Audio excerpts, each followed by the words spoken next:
नमस्कार मेरे प्रिय साथियों, भाइयों और बहनों। स्वागत है एक बार फिर से आपका अपने ज्ञान के चैनल बीबीटी नॉलेज पर। साथियों, आज मैं एक और UP triple SC PAT history का ऊपर टॉपिक लाया हूं मध्यकालीन भारत से, और जो है आपका लोधी वंश से रिलेटेड। आज हमारा लोधी वंश खत्म हो जाएगा और दिल्ली सल्तनत का भी सारा टॉपिक खत्म हो जाएगा। तो चलिए, सबसे पहले इसमें हम जो है थ्योरी सेक्शन को डिस्कस करेंगे। उसके बाद जो है प्रीवियस ईयर में कुछ इंपॉर्टेंट क्वेश्चंस को भी हम डिस्कस करेंगे। तो चलिए स्टार्ट करते हैं हम अपनी वीडियो। तो देखिए, लोधी वंश का जो शासन हुआ था वो 1451 से 1526 ईस्वी तक हुआ था। मैंने आपसे पहले भी कहा ये सन जरूर याद रखिएगा। कभी कभी इनके असेंडिंग या डिसेंडिंग ऑर्डर में पूछ लेता है, या किसने सबसे ज़्यादा शासनकाल किया ये भी पूछ लेता है। 1451 ईस्वी में हमीद खां के निमंत्रण पर बहलोल लोधी जो है दिल्ली पर आक्रमण किया था, और तत्कालीन सय्यद वंश के अलाउद्दीन आलम शाह ने दिल्ली का तख्त छोड़कर स्वयं बदायूं चला गया। हमीद खां जो था अलाउद्दीन आलम शाह का क्या था, वजीर था। दोनों में मतभेद हो गया था, जो सय्यद वंश के पतन का कारण बना। गद्दी प्राप्त करने के लिए पहले बहलोल लाहौर और सरहिंद का सूबेदार था। अब बहलोल लोधी 1451 से 1489 ईस्वी तक इसने शासन किया था। सिकंदर लोधी ने 1489 से 1570 तक शासन किया था, और इब्राहिम लोधी जो कि इस वंश का आखिरी शासक था, 1517 से लेकर 1526 तक इसने शासन किया। बहलोल लोधी की बात करते हैं अब हम, जिसने 1451 से 89 ईस्वी तक शासन किया था। लोधी वंश का संस्थापक कौन था? बहलोल लोधी था। यह 19 अप्रैल 1451 को बहलोल शाह गाजी की उपाधि से दिल्ली के सिंहासन पर बैठा था। बहलोल लोधी अफगानों की महत्वपूर्ण शाखा शाहू खेल से संबंधित था। वह दिल्ली पर शासन करने वाला प्रथम अफगानी था। दिल्ली का सुल्तान बनने पर उसने गाजी की उपाधि ग्रहण की थी।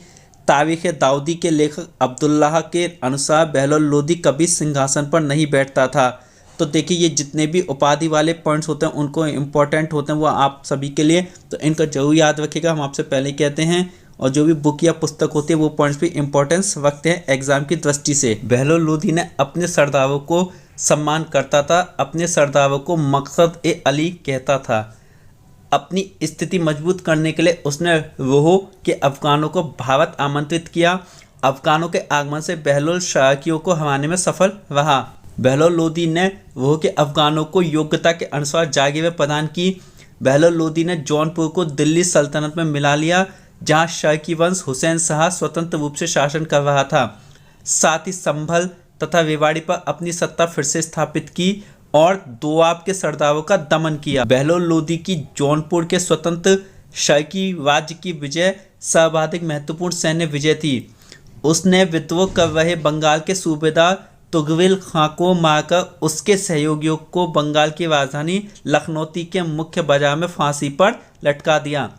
इसके उपरांत अपने पुत्र बुगरा खां को बंगाल का सूबेदार नियुक्त किया। सन 1486 में अपने पुत्र बरबक शाह को जौनपुर का राज्यपाल नियुक्त किया।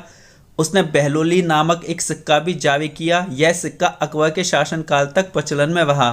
तो देखिए मेरे प्यारे साथियों, जितने भी सिक्के वाले क्वेश्चंस होते हैं ये भी इंपॉर्टेंस रखते हैं कि कौन सा सिक्का जारी किया, क्या था उस पर, तो ये सब भी आप याद रखिएगा। वह अपने सरदारों को मसनद ए अली कहकर पुकारता था तथा सरदारों के खड़े रहने पर स्वयं भी खड़ा रहता था। स्थापत्य कला की दृष्टि से लोधी वंश के शासनकाल को मकबरों का युग माना जाता है। इनगेल पद्धति की शुरुआत जो है लोधी वंश के शासनकाल में की गई थी। इसका अंतिम अभियान ग्वालियर के विरुद्ध था। दिल्ली सल्तनत में सर्वाधिक समय तक शासन करने वाला बहलोल लोधी था, जिसने 38 वर्ष तक शासन किया था। तो देखिए, ये क्वेश्चन भी इंपॉर्टेंट है एग्जाम की दृष्टि से कि किस शासक ने सबसे ज़्यादा शासन किया था दिल्ली सल्तनत में। 38 वर्ष तक बहलोल लोधी ने। अब हम पढ़ते हैं सिकंदर लोधी के बारे में, जिसने 1489 से 1517 ईस्वी तक शासन किया। बहलोल लोधी का पुत्र निज़ाम खां 17 जुलाई 1489 ईस्वी में सुल्तान सिकंदर शाह की उपाधि से दिल्ली के सिंहासन पर बैठा। यह लोधी वंश का सबसे महान शासक था। 1504 ईस्वी में सिकंदर लोधी ने आगरा शहर की स्थापना की और उसे अपनी राजधानी बनाया। सिकंदर लोधी की मां जो थी वो कैसी थी? हिंदू थी। सिकंदर लोधी ने अफगान सरदारों से समानता की नीति का परित्याग करके श्रेष्ठता की नीति का अनुसरण किया। सिकंदर लोधी ने जनता की भलाई के अनेक कार्य करके प्रजा को राजभक्त और राज्य को शक्तिशाली बनाने का प्रयत्न किया। सिकंदर लोधी दिल्ली सल्तनत का पहला ऐसा शासक था जिसने खुम्स या लूट के धन में से हिस्सा नहीं लिया। सिकंदर लोधी ने जजिया का पुनः लगा दिया था। भूमि के लिए मापन के प्रमाणिक पैमाना गजे सिकंदरी का प्रचलन सिकंदर लोधी ने किया था। तो ये पॉइंट आपका एग्जाम की दृष्टि से इंपॉर्टेंट है। उसने निर्धनों के लिए मुफ्त भोजन की व्यवस्था करवाई तथा निष्पक्ष न्याय के लिए मियाँ भुआ को नियुक्त किया।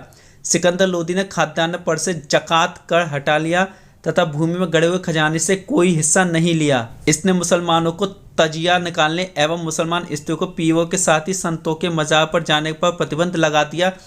उसने आंतरिक व्यवहार कर को समाप्त कर दिया तथा गुप्तचर विभाग का पुनर्गठन किया। सिकंदर लोदी जो है गुलरुखी नाम से कविताएं लिखता था और उसने संगीत ग्रंथ लज्जत ए सिकंदरी की रचना की। इसके आदेश पर संस्कृत के एक आयुर्वेद ग्रंथ का फारसी में फरंगे सिकंदरी नाम से अनुवाद हुआ। सिकंदर लोदी के काल में संगीत की पुस्तक लज्जत ए सिकंदरी की रचना हुई थी।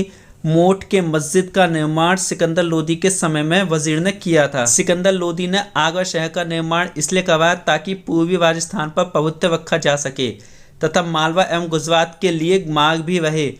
इसने नगरकोट के ज्वालामुखी मंदिर की मूर्ति को तोड़कर उसके टुकड़ों को कसाईयों को मांस तोड़ने के लिए दे दिया था। गले की बीमारी के कारण सिकंदर लोदी की मृत्यु 21 नवंबर 1517 ईस्वी को हो गई थी।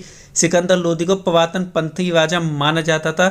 सिकंदर लोदी गुजरात के महमूद बेगड़ा और मेवाड़ के राणा सांगा के समकालीन था। अब हम बात करते हैं इब्राहिम लोदी की, जिसने 1517 से 26 ईस्वी तक शासन किया था।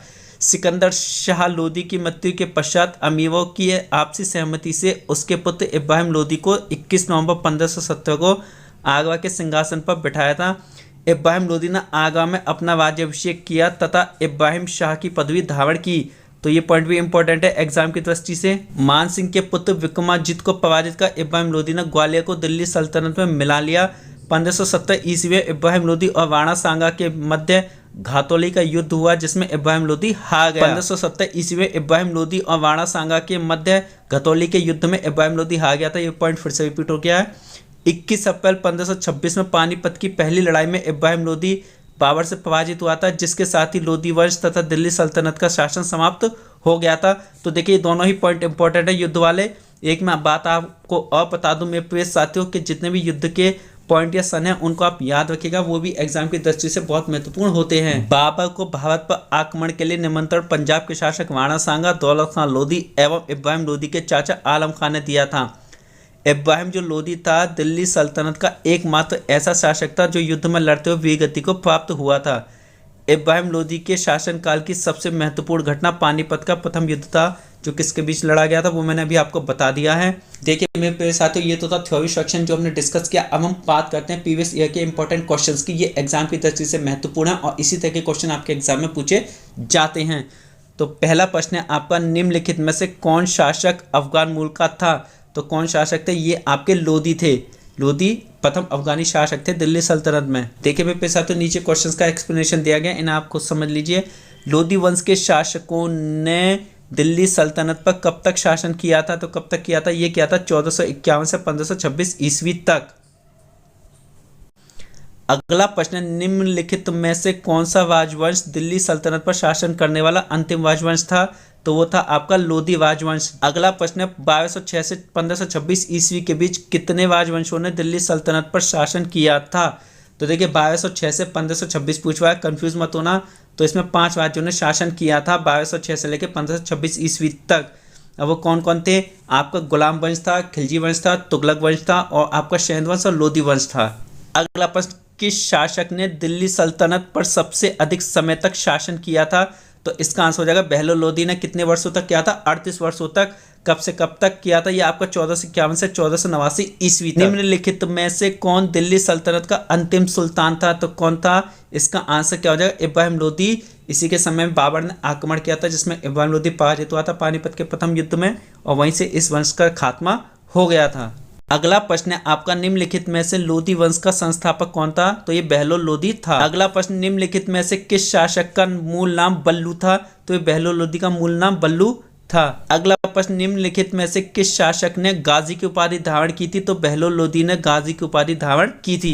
अगला प्रश्न, लोदी वंश के शासकों ने दिल्ली सल्तनत पर कितने वर्षों तक शासन किया था लोदी ने?